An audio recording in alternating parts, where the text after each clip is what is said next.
allnurses.com mnemonics. 5 areas to auscultate for heart sounds. Remember, APE to man.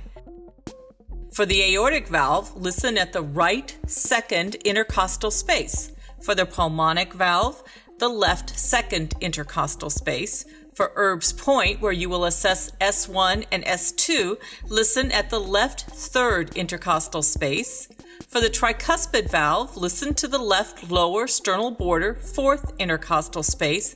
And for the mitral valve, the left fifth intercostal space, just medial to the midclavicular line, will give you the best sound. To go over this again, the mnemonic is APE to man. Aortic, pulmonic, Erb's point, tricuspid, and mitral.